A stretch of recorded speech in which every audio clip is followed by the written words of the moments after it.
बिस्मिल्लाहिर्रहमानिर्रहीम। अस्सलाम वालेकुम। सीको प्लेटफॉर्म में आपको खुशामदीद। उम्मीद रखता हूँ ईमान और सेहत की बेहतरीन हालत में होंगे। डियर फ्रेंड्स, आज हम बात करेंगे interior drawer test. Interior drawer test क्या है और हम इसको किस लिए परफॉर्म करते हैं। इंटीरियर ड्रावर टेस्ट हम इंटीरियर शोल्डर स्टेबिलिटी के लिए परफॉर्म करते हैं। हम अंदाज़ा लगाते हैं कि शोल्डर जॉइंट में कोई प्रॉब्लम तो नहीं है। हमें पहले शोल्डर जॉइंट जानना चाहिए कि शोल्डर जॉइंट क्या है, फिर आगे बढ़ते हैं। शोल्डर जॉइंट बना होता है ह्यूमरल हेड से और ग्रेनाइट कैविटी से। ये जो ह्यूमरस बोन है, ठीक है, इसका ऊपर वाला जो हिस्सा बॉल लाइक स्ट्रक्चर है, ठीक है, बॉल लाइक शेप है, जो कि ग्रेनाइट कैविटी के अंदर फिक्स होता है, इसलिए इसे बॉल एंड सॉकेट जॉइंट भी कहते हैं। ठीक है, ये बॉल एंड सॉकेट जॉइंट जो है ये परमिट करता है, अलाउ करता है वाइड रेंज ऑफ मोशन, यानी कि एबडक्शन इसमें होती है, एडक्शन होती है, इंटरनल एक्सटर्नल रोटेशन इसमें होती है, सर्कमडक्शन होती है। ये सारे moments ball and socket joint में परफॉर्म होती है। ठीक है, शोल्डर जॉइंट का जो बॉल एंड सॉकेट एरिया है उसको फिर कवर किया है, स्टेबल किया हुआ है कुछ लेगमेंट्स, कैप्सूल्स, कार्टिलेज ने। ठीक है, जब इसमें कोई मसला आ जाए तो शोल्डर हमारा अनस्टेबल हो जाता है।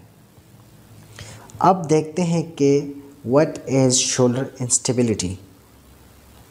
चूँकि शोल्डर जॉइंट हमारे पास ball and socket type of joint है जो कि परमिट करता है wide range of motion, different direction में इसकी मोमेंट होती है, इसलिए इसमें इंस्टेबिलिटी की चांसेस भी ज़्यादा होती है, like shoulder subluxation, shoulder dislocation.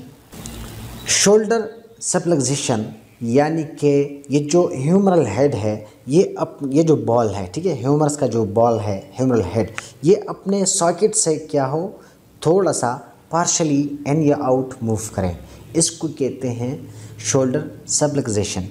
और जब ये बॉल अपने सॉकेट से टोटली आउट मूव करें, इसको कहते हैं शोल्डर डिसलोकेशन।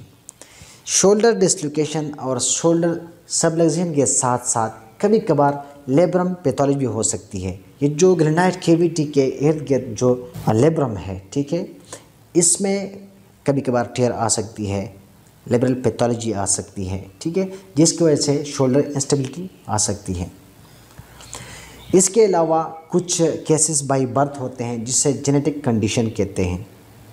कुछ लोग ऐसे होते हैं जो बाय बर्थ यानी पैदाइशी तौर पर उनके शोल्डर के जो लेगमेंट्स हैं, ठीक है, वो लेगमेंट्स क्या होते हैं, लूज़ होते हैं, तो उन लोगों में शोल्डर इंस्टेबिलिटी की चांसेस ज़्यादा होती है। साइन एंड सिम्टम्स देखें, जब पेशेंट क्लिनिक में आएगा तो वो कंप्लेन करेगा कि डॉक्टर साहब मेरा शोल्डर जो है, हेड ऑफ ह्यूमरल की बात कर रहा है, ठीक है, ये टोटली निकला हुआ है, या वो कहता है कि मैं थ्रोविंग नहीं कर सकता, जब किसी चीज़ को फेंकता हूँ तो मुझे पेनफुल कंडीशन का सामना होता है। इसके साथ साथ उस एरिया में स्वेलिंग भी हो सकती है, इसकी रेंज ऑफ मोशन जो है वो लिमिटेड हो जाती है। फर्दर मालूमात के लिए, इंफॉर्मेशन के लिए आप उसकी कंप्लीट हिस्ट्री ले लें। कंप्लीट हिस्ट्री के बाद फिज़िकल एग्जामिनेशन कर लें, फिजियोथेरेपी में जो इंटीरियर ड्रावर टेस्ट है वो परफॉर्म कर लें। इसके साथ साथ आप एक्सरे का भी सहारा ले सकते हैं। Being as a physical therapist, आपने इसकी डायग्नोस किस तरह करनी है। आपने इसकी डायग्नोस के लिए इंटीरियर ड्रावर टेस्ट परफॉर्म करना है। इंटीरियर ड्रावर टेस्ट किस तरह परफॉर्म करते हैं, आप पेशेंट को बेड पे सुपाइन पोजीशन में लिटाएंगे और जो अफेक्टेड एरिया है इस साइड पे आपने खड़े होना है। जब उस साइड पे आप खड़े होंगे तो इसका जो शोल्डर है, शोल्डर अबडक्शन 70 to 90 डिग्री, ठीक है, अबडक्शन पे ले जाएँ शोल्डर, फिर फ्लेक्शन 20 to 30 डिग्री, फिर लैटरल रोटेशन 20 डिग्री, ठीक है। इसके बाद आप देखें कि इसका स्केपुला जो है वो स्टेबल है कि नहीं, स्केपुला को स्टेबल करें। इसके बाद फिर आपने क्या करना है, इसका ह्यूमरस को ड्रॉ करना है इंटीरियरली इसको ले जाना है। तो पेशेंट अप्रीहेंड करेगा यानी कि रिजेस्ट करेगा, वो आपको आगे जाने नहीं देगा। तो इसका मतलब ये है कि शोल्डर इंस्टेबिलिटी यानी कि इंटीरियर ड्रॉवर टेस्ट पॉजिटिव है। इसके लिए हम और भी टेस्ट करते हैं, ठीक है, लेकिन आज का टॉपिक इंटीरियर ड्रॉवर टेस्ट पे था, इसलिए हमने शोल्डर जॉइंट को डिस्कस किया, फिर शोल्डर इंस्टेबिलिटी डिस्कस की, साइन सिम्टम्स बताई और आखिर में इंटीरियर ड्रॉवर टेस्ट पे बात की। तो आज के लिए यही काफ़ी है, फिर मिलते हैं, अल्लाह हाफिज़।